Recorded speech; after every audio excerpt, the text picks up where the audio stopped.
Welcome to Cozy Vibes Are Us, brought to you by Backcountry PPG, Goose the Big Blue School Bus, the Judson Graham YouTube channel, and Lo-Fi Hip Hop Radio, bringing you the background music you desire. Welcome to the chat. Got a cup full of Pank Drank, and today we're going to talk about the bus and what I'm going to do in the next few months. I'm excited to do a live stream. I have not done one in a while, and it is time. We have 10 people so far. Say hi in the chat. So, while we're waiting, let's talk about the past week or so. I bopped down to Florida because I'm an adult and you can buy airplane tickets and just kind of go see friends. And I missed a bunch of people, so I decided to fly down to Florida and got to visit Dave Taylor, who's in the chat, Leah Catullo, who else? Everyone at Aviator, Jake, that whole gang. The couch sucked, Leah. I know. The last day before I came home to Salt Lake, I was staying in an Airbnb with Johnson Q and Leah. Leah slept on the floor in the closet, which I thought was really funny. But John Gemini says we need a bus tour. There's a bus tour coming. Welcome to the bus. Behind me, no, it's mirrored. Behind me is my Burning Man map, as well as a nice piece of fur I found on the ground there.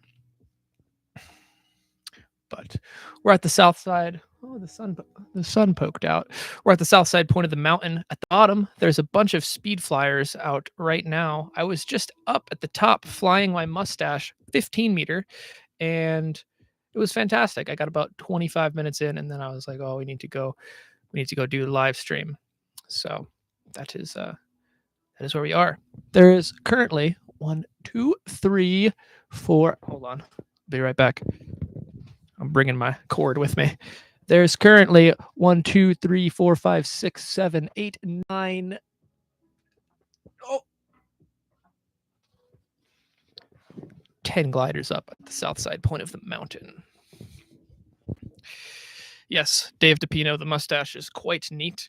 It gives you complete control over your pitch and speed in flight. All right. We got 16 people.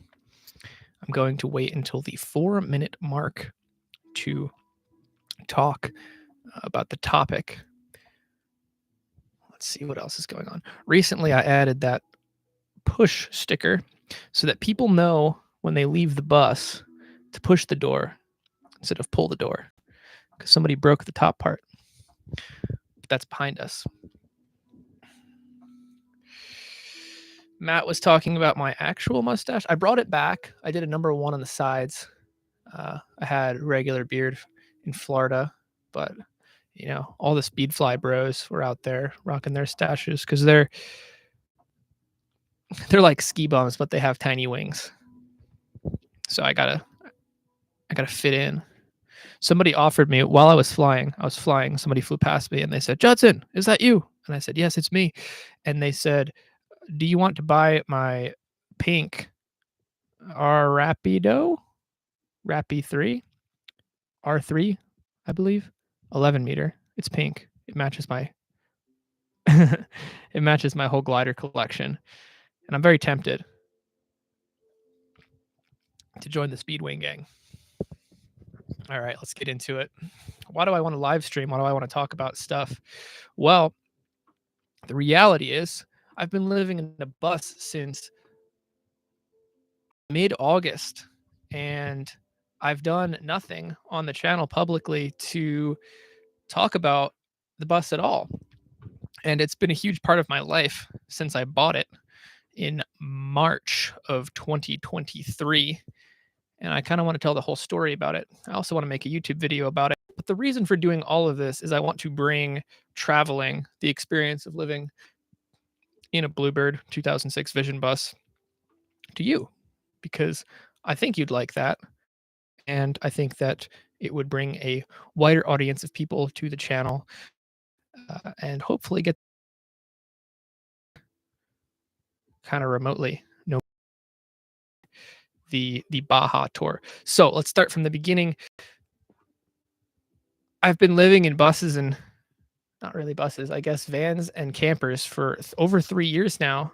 And I started in Florida. I had 3 campers, a very small one, a medium one, and a bigger one, which I sold and finally got a ProMaster van, which I stayed in for almost 2 years. And those were all great. But what I realized with the van is I had amassed enough stuff that if I actually tried to live nomadically, meaning drive somewhere, stay the night, do your thing, and then leave and then go somewhere else, there was too much. It was totally fine to stay in one spot and leave your paramotor outside, leave the motorcycle outside, but just without that, with all that space, without all that space, I was just completely packed into this thing. And I had seen my buddy Tyler's bus, and I had seen Matt and Janice Greenwald's bus at Salton Sea, and was like, oh, bus seems cool. And the thing that pushed me over the edge was I went to Tiny Fest 2023 in San Diego and saw a bunch of school buses that were built out. I went, oh my gosh, this is it. I realized that buses are the cheapest possible way to lots of vehicular real estate. This bus cost me $5,500. And the way I got this thing was I went on a Facebook group called School Buses for Sale or Auction, searched around the SoCal area for a while, but then decided I needed to look around the entire country. As soon as I flipped that switch, I found this bus I'm in right now in Oklahoma for $6,000.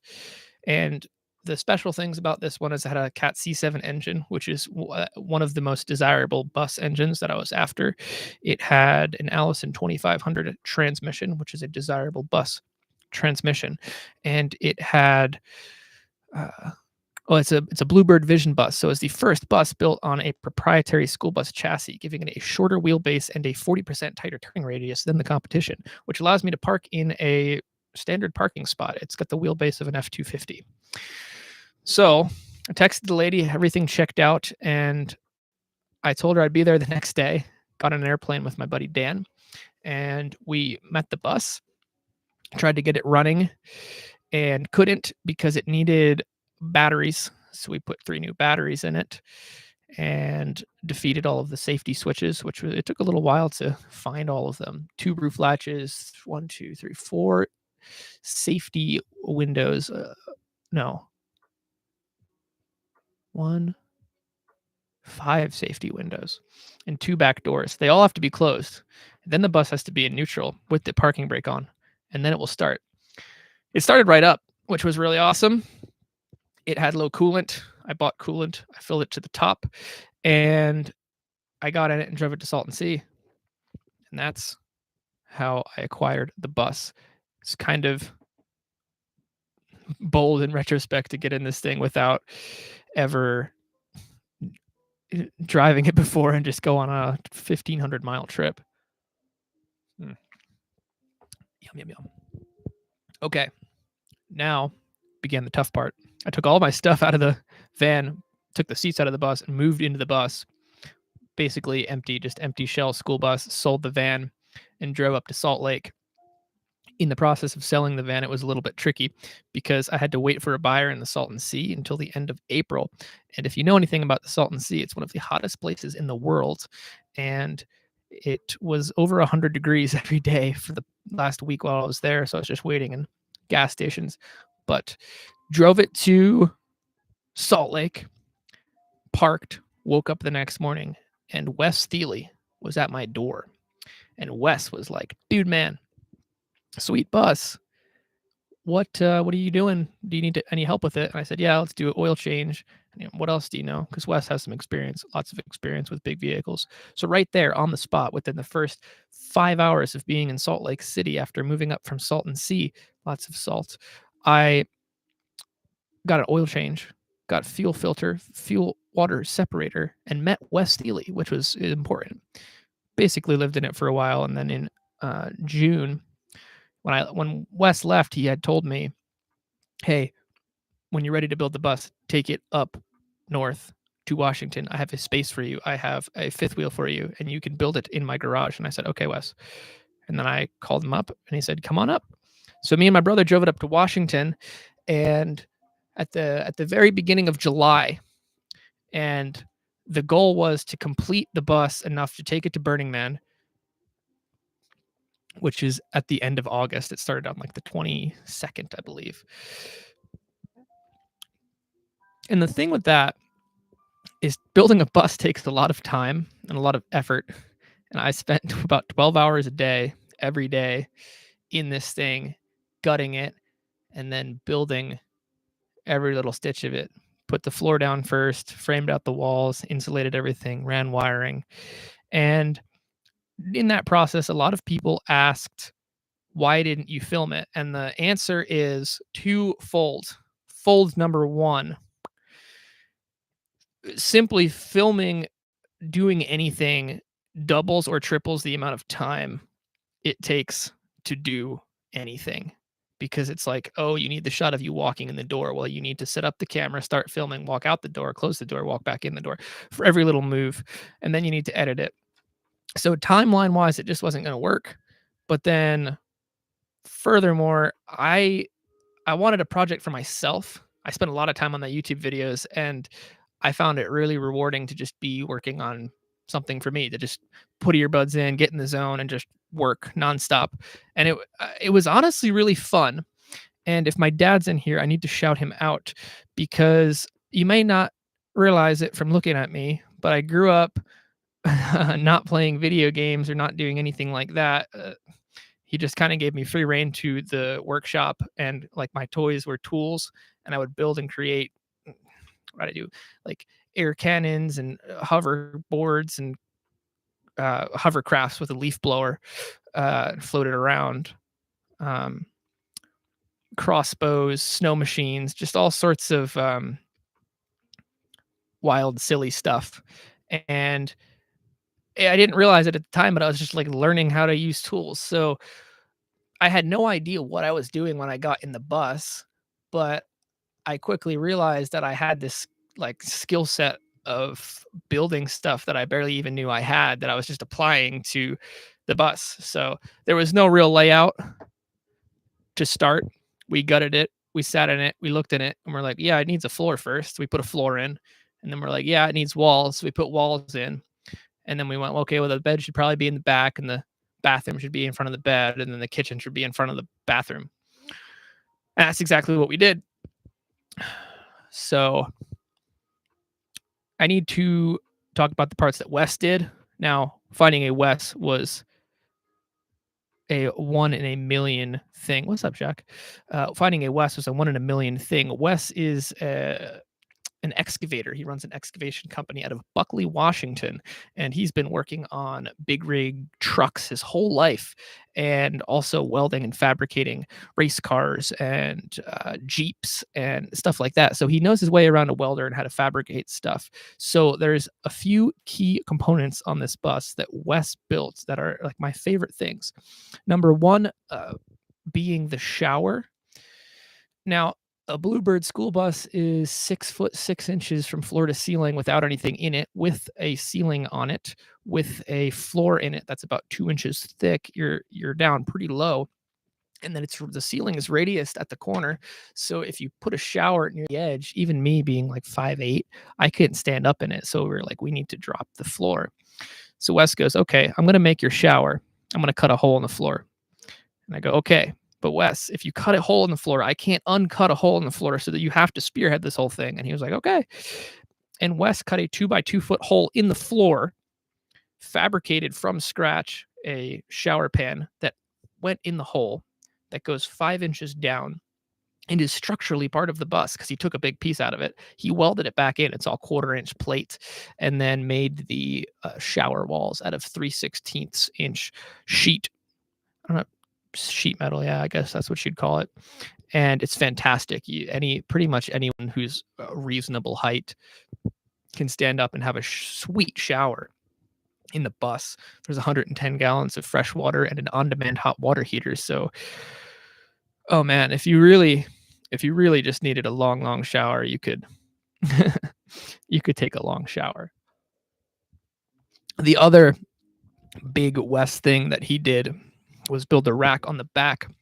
Now the rack started with mounting the mini split air conditioner. There was 3 key components of this bus that needed to happen.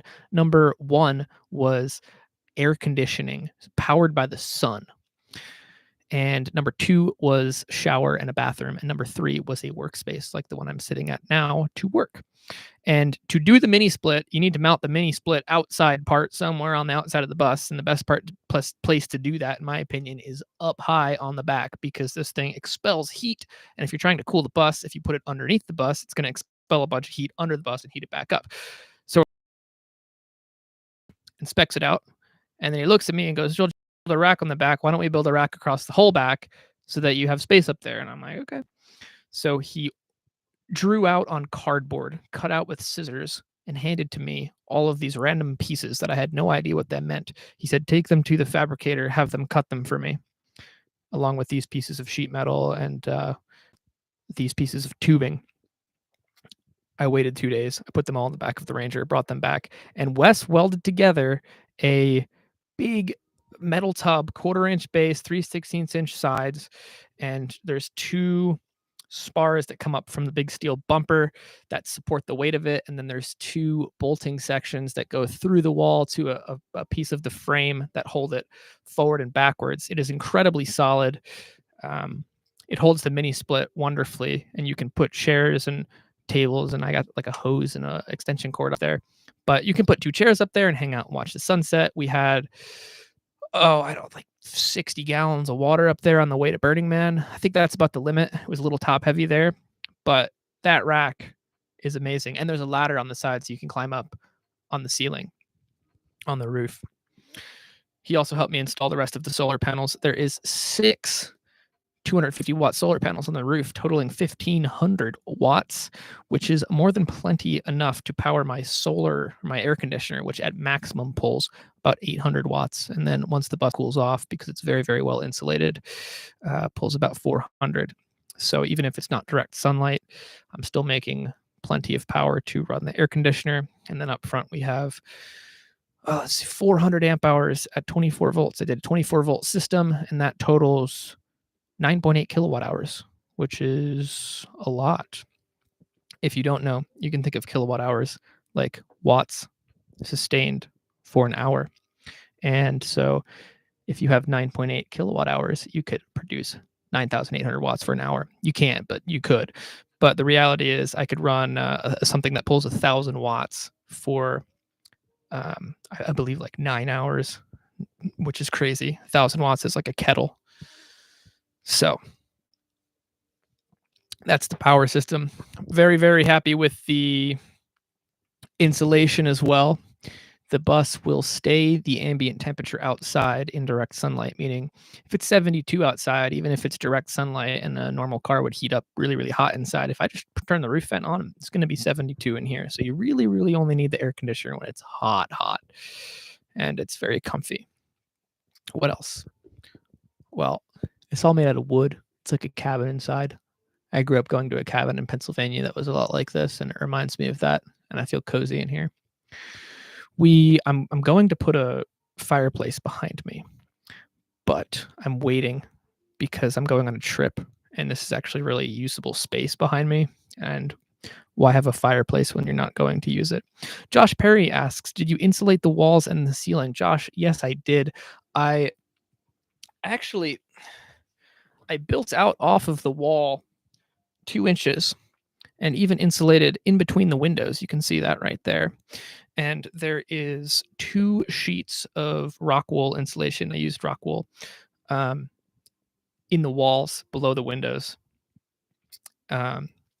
totaling 4 inches. It's really thick and dense. And then the ceiling has one sheet over the entire thing. I put about 8 bales of rock wool in this thing. The cool thing with the ceiling is most of it's covered with solar panels, so it's not getting direct sun and heating up really hard. But that's the insulation station. Oh, and then the floor is 1.5-inch polyiso board, which I mean, the floor gets cold when it's cold outside. You just got to wear slippers. Let me poke outside. There's something going on. Speedfly swoops. I'll be right back.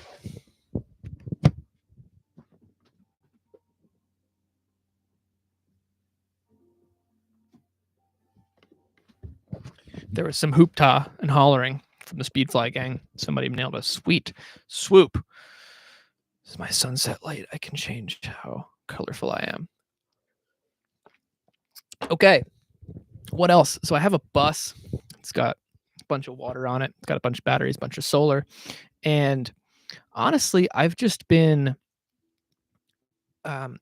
basically living at the south side point of the mountain right here since I got it. I went to Burning Man and we went to the Endless Foot Drag with it for a couple days, but I haven't been doing the nomadic thing that people all expect you to do. Josh Perry, 110 gallons.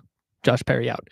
I haven't been doing that like nomadic thing that people expect you to do with a bus, and I really want to get into that and not just do it, but include that in the videos. And the big step towards that this year and going into next year is myself. And I don't even know how many people at this point are going to Baja, California. Derek Trout says, keep the Bus Talk podcast regular. Can you guys hear the music in the background? I have lo-fi music in the background, and I'm just vibing real hard in here. But we're taking the bus to Baja, California, Mexico, really, around December 10th. And we're going to stay there until the beginning of February and try to be back for the Salton Sea paramotor shenanigans that are to ensue. And I'm incredibly excited about that because, one, I've never been out of the country. So it's super cool to take your vehicle out of the country, and then two, to experience an entirely new culture in a new place with my home with me, with paramotors, and with a bunch of awesome friends.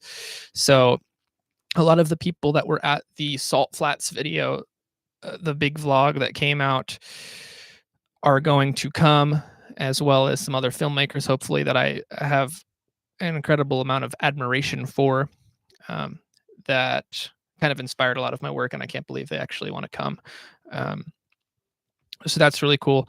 But I'm going to try to make, well, I guess one video a day is kind of my goal.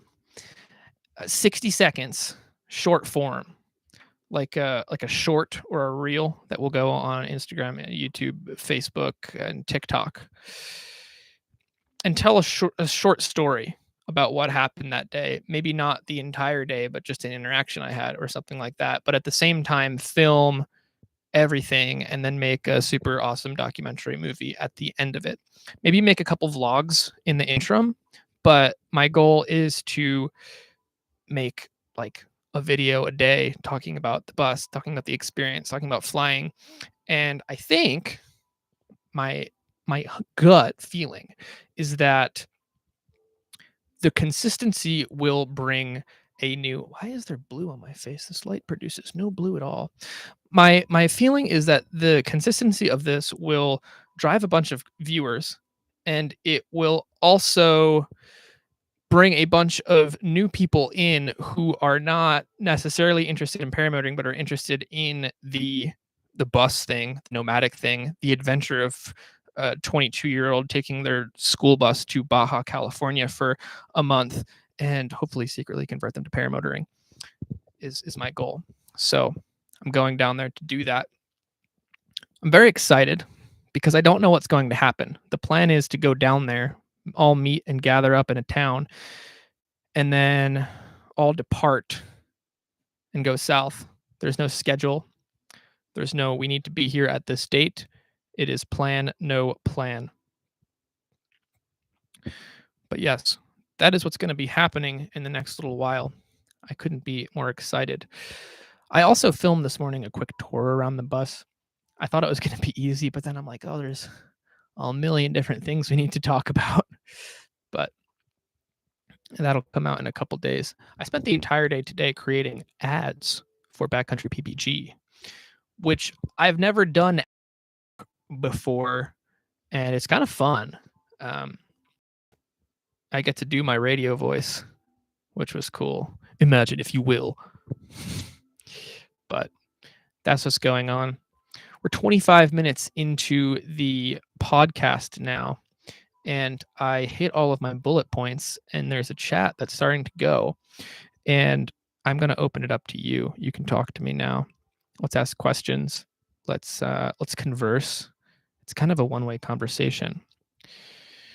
Dave DePino asks, is it diesel, and what is the gas mileage? And the answer is yes, quite. It is diesel, and it gets about 9.5 miles per gallon. The only bummer with the entire setup, personally, was that the transmission I bought was supposed to be a 5-speed with a 6th gear that was secretly there, but locked with the computer.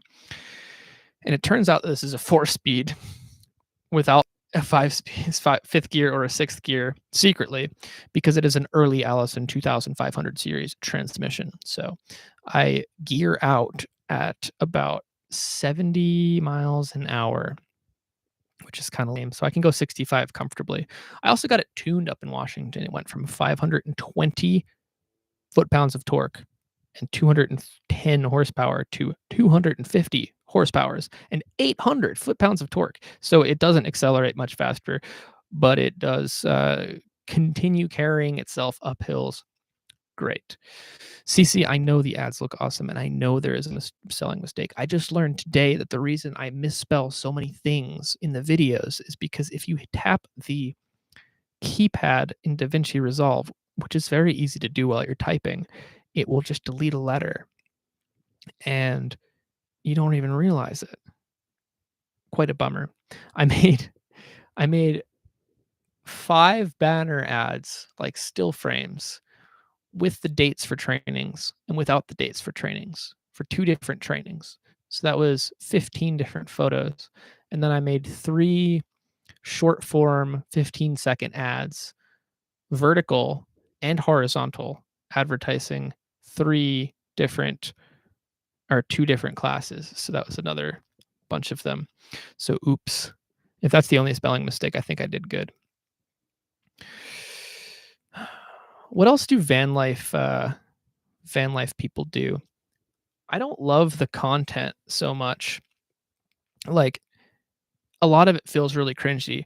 What's up, guys? Welcome to my bus. This is my 2006 Bluebird school bus that I converted to a house, and like I want to give you a tour. Like, I hate that. I don't want to do that.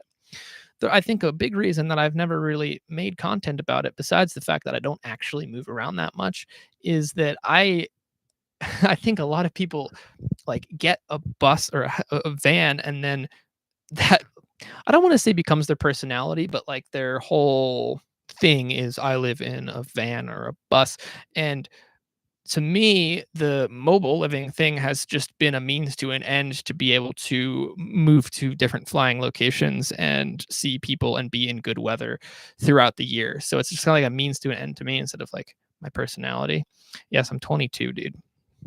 It's crazy. I started this journey when I was 18.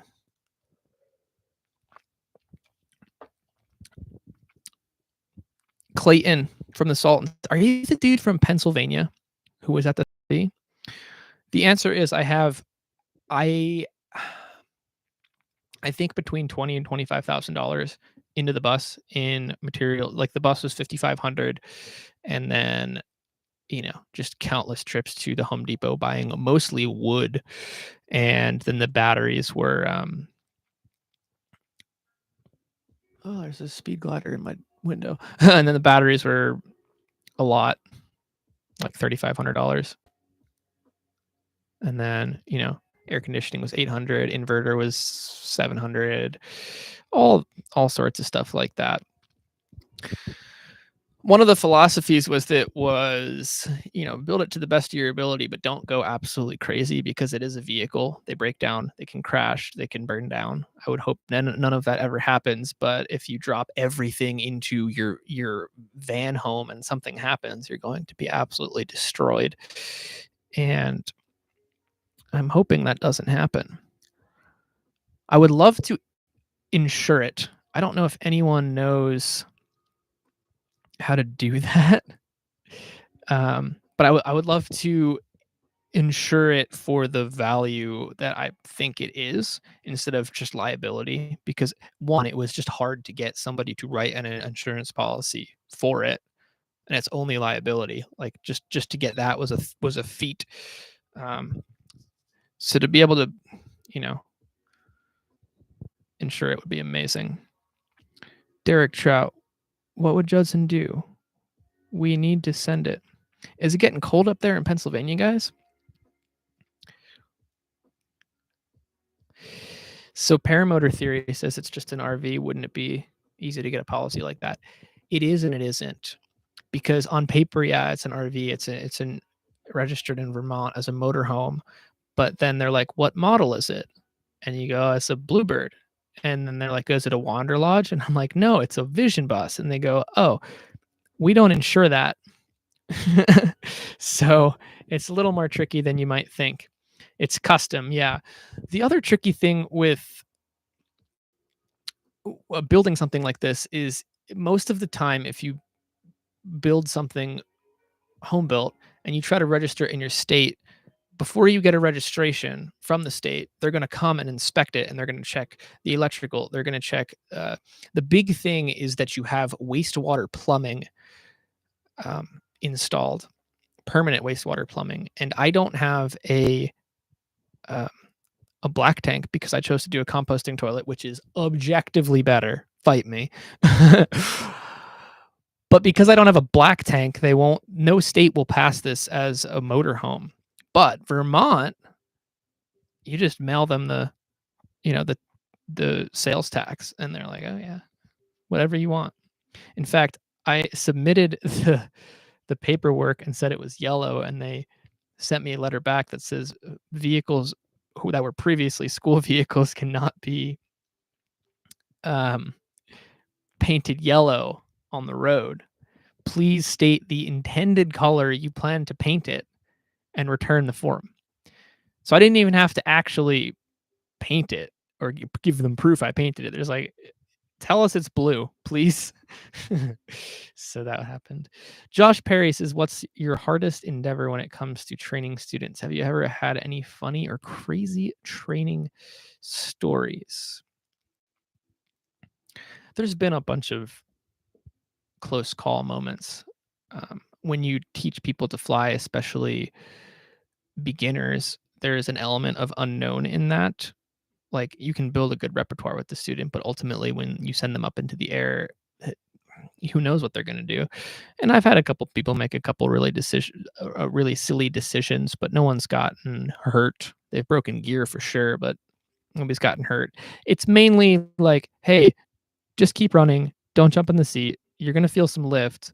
When you feel that lift, you're not flying yet. You need like 5 more steps. And they're like, oh yeah, I got it. 1,000,000%. They do fantastic on tow. And then you go and you're on the radio with them and you're like, hey, this is that lift we talked about. You guys still got to go further. And they just jump. And then there goes a prop. That's always a fun one. Yeah. And then they jump and crash. Silly landings, people target fixating as a thing.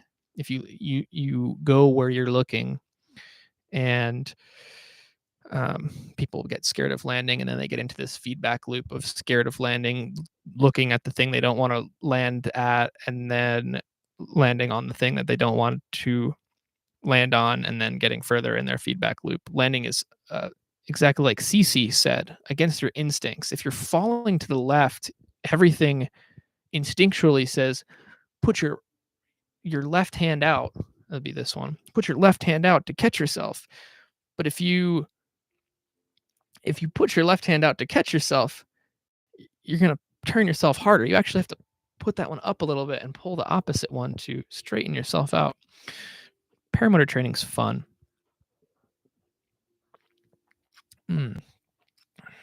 My instructor was screaming full power, full power, full power. I try to not scream as much as possible, unless it requires screaming.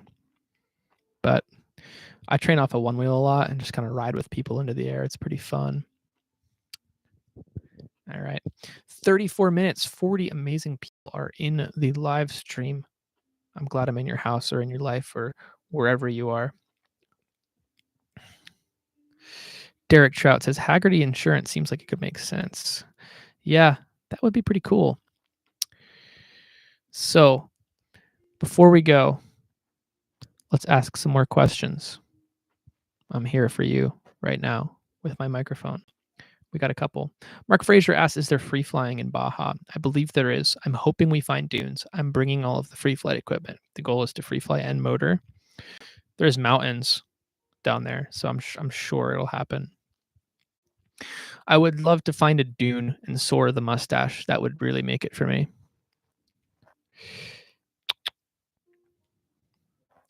Are there any skills that translate from somebody who has a 3-meter power kite? Probably the concept of weight shift while kiting, weight shift in flying. When you're using that power kite, you're moving the risers left and right. That's your only control.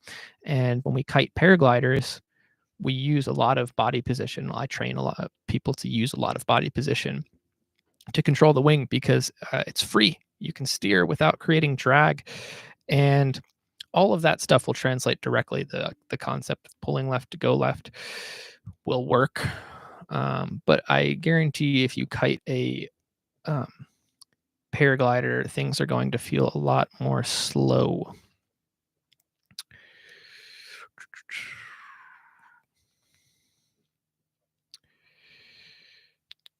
CC says, would you ever travel to Canada? Yes.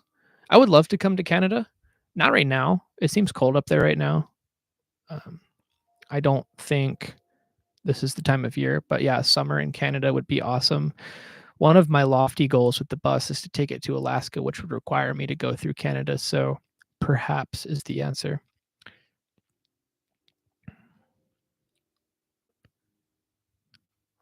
Josh Perry did some dune soaring in Michigan this summer. The dunes were incredible and so much fun, even on my Spider. Absolutely. Dune soaring is the best.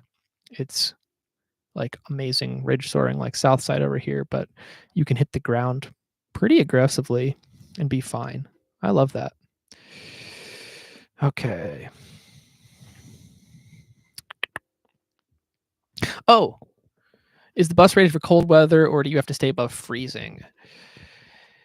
Kind of. The bus will stay very warm in God knows how cold. It's been in the 30s overnight here. I have the diesel heater on about a quarter throttle. I run it by hertz. You can choose the temperature or you can choose how fast the pump runs. It goes between 1.2 hertz on the pump to 4.5 or 5. I've had it on about 1.7 and it was like 77 degrees when I woke up in here. So I don't want to know how cold it could go. The bottleneck would be the water tanks underneath the bus right now freezing because they're not insulated. The answer is I could install very easily some heating mats that will keep them above freezing. The other answer is there's 100 gallons of water and it takes a while for that to freeze. So it would have to be really cold for a while for it to freeze. And I don't plan on traveling anywhere where it's that cold for that long right now. And if I do, I'll prepare for it. And the wires are run for that. I just need to install them.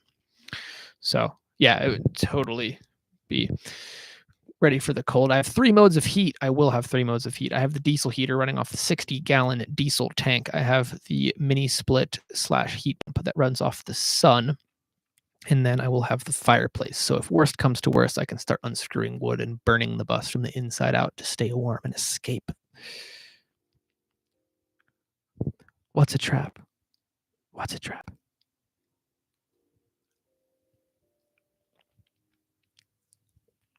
Somebody asked about coming to Washington. Yeah. So I think next summer I will come back to Washington, to Wes's, maybe go up north where you are. Shoot me a message when I'm like, hi, I'm in Washington. But I would love to spend another 3 weeks in Wes's shop with the bus and dial in a couple things. Wes's dad is a carpenter, trim carpenter, And you can see behind me, the trim is not exactly done up there. It would be really cool to have a trim carpenter just take a whack at it for about a day and make it real nice inside. What else? Trevor Steele asks, is this the real Judson Graham? You'll never know. I'm a facet of your imagination. We are all one. I am you, you are me. I am my bus. You are the universe. So, you know. But yeah, I think I am. But who is me? Am I this body or am I the person talking inside of the body? Why are we talking about AI? Is there somebody in the chat who is an AI? Who is the AI? Am I placating an AI? Whatever. I'm an AI. It's a simulation. You're all AIs.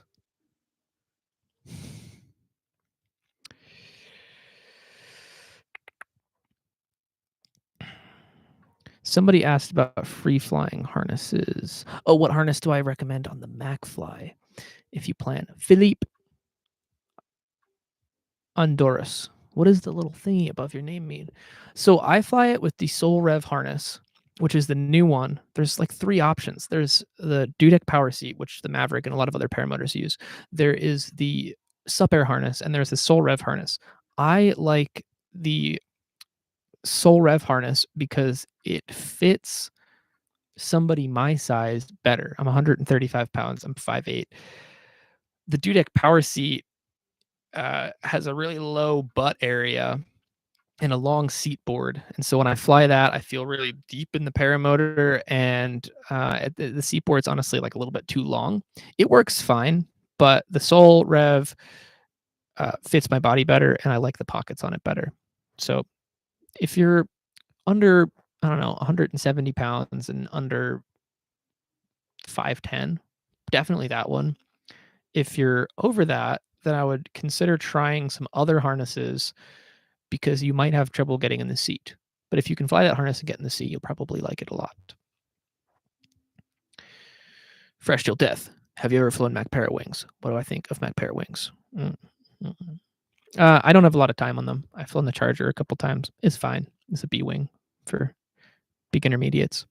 I know that Scott Ritchie has a Mac Para Samurai or something. It's their hot wing, but I don't know. They're probably fine. Everyone makes fine wings. Sergeant Pickles says, if I can't afford a motor and wing setup, is it better to just get a wing, but big enough for gliding, and then add a motor? Yeah, for sure. The basis of flying is kiting. If you can kite well, you'll fly amazing. Like if you can kite really well, if you have master level skills, you'll do great. So I would recommend, honestly get a kiting wing. They're pretty cheap, like $800 to $1,000 for a specific kiting wing or a small speed wing, and learn how to kite on that so you don't tear up your flying wing in the learning process. Get some instruction. Come out to train with us, even if you came for a couple days, even if you went through the beginner class. Honestly, if you go through the beginner class and get a wing and not a motor, you're going to be in a really good spot because you learn a lot about kiting, and then if you just keep current on kiting, like you just save up for a motor, buy a motor, and either just go fly it or come back for like a 2-day transition, and you'll be fine. Yeah, it's not going to be the same, bro. You need a paraglider. You need a paragliding harness, a kiting harness. The APCO First harness is my recommendation for kiting harnesses. It gives you incredible weight shift on the ground, and figure out how to do that.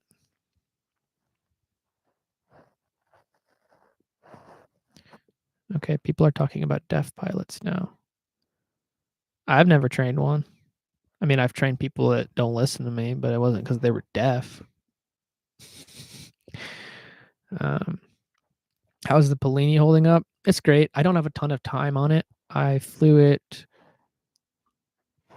at endless foot drag, and I flew it at the Salt Flats, and that's kind of it. And the Brad Roper fly-in, and that was it. I've had no problems with it. I'm jetting it correctly, and it's been nothing but amazing. The sad thing was at sea level, I was flying a 125 or a 130 prop on a Moster, and it felt like it made more thrust than the Polini 202 at 4,500 feet. Yeah, guys, if you're learning to kite, go out in, well, one, find a location where there's no obstruction so you're not dealing with rotor turbulence. Go out in the morning or the evening when it's windy-ish and it's not gusty. If you go to the beach, that'd be like amazing. Or a lake, water coming off or air coming off a body of water is fantastic. And then it will allow you to separate. You won't be contending with what the air is doing versus what you've done wrong. Learning to kite on the beach is great because the air is perfect. So everything that happens is your fault. The wing just wants to fly. And especially when you're learning, it's hard to differentiate, oh, did I make a wrong move or did the wind just throw my wing off? Yeah. Darwin. Jodson. When are you coming to the Dominican Republic? Beautiful country. I don't know, dude. Maybe never. Possibly sometime. To Puerto Rico? Yeah, Puerto Rico. I have a friend who's down there and he flies paramotors all the time. That'd be a cool trip. But I'm trying to debate how many trips I go on versus like time. Next year's already stacking up. We're doing Baja at the beginning of the year. I'm not doing anything kind of like February through April, but then in April into May, there's Bad Apples. There's the Southern Utah Hanksville fly-in. We're trying to set up a fly-in right now also in the Southern Utah area at Ibex, actually, where we filmed the car commercial almost a year ago. Invest in the wing. Get a good wing. CC. Don't worry about the motor. Become one with the wing as you are one with the universe. Become one with your wing. Be super good at kiting, and then the motor will follow and be very, very easy. I've trained a number of paragliding pilots to fly motor, and it is the easiest thing in the world because they already know how to handle the wing. And I'm just like, okay, lean back, squeeze, and they're fine. Polini 202 or Factory R, if you could only pick one. Polini, dude. The Factory R and the Polini make similar power, but the Polini just runs like so good. I mean, honestly, the Factory R runs so good, but I don't know. There's something about having a motor you can tune and a motor that's water cooled. It just feels so proper. It's like it doesn't feel like a toy. It's super pro. Tom Minnick, Utah fly-in, unconfirmed. Don't take my word for this, but end of May, early June, full moon at Ibex is kind of the time frame. So whatever the full moon is at the end of May is the date for that. It's squarely in the middle of nowhere, so it'll probably filter out a lot of people from coming. But the people who go, it's just a dry lake bed. It's miles long. You probably fly most of the day. The thermals will be pretty chill, and then take your truck out, do donuts, race cars, fly paramotors. Full moon at night. It's one of the darkest places in the country, and so it'll be super lit up. But yeah, I think that's all of it for now. What are we talking about? Derek Trout says you can run a 3-blade. I don't know, 3-blade, 2-blade. I have a 2-blade 140 on it. It pushes like crazy. Well, I'm going to give you 2 more minutes and then we'll wrap this thing up. We're 49 minutes and 38 seconds into the live stream. That's a lot of talking. I need some water. It's dark out now. I'm probably going to make dinner. That's pretty much it. I've never thrown a reserve. I got this organic ginger, orange ginger Dr. Bronner's lip balm. Banging. Would recommend. But I think that's it for now. Thank you so much for joining my live stream. Let me know. What did you think? Do you like the vibe? The bus? Do you want more? Do you want less? What do you want to see about the bus? What do you want to know? What kind of content do you want to see? Check out Valspire Family, the YouTube channel on YouTube. One of my favorite YouTubers potentially coming on the trip. CC, what's the best place to fly, don't you think? I don't know. There's so many places to fly. One of the joys of paramotoring, one of the greatest joys of paramotoring, probably the biggest joy of paramotoring is getting to fly in different places with different people. So if I had to lay it down to one place, that would be kind of boring. But I don't know. Because you could fly at the beach and it's great, but then there's no terrain, but you could fly in the terrain, but then you don't get to fly in the beach wind and then blah, blah, blah, blah, blah. No plan, Dan. I'll show you the bus layout in the YouTube video. But for now, I'm going to go make a steak. So see you later.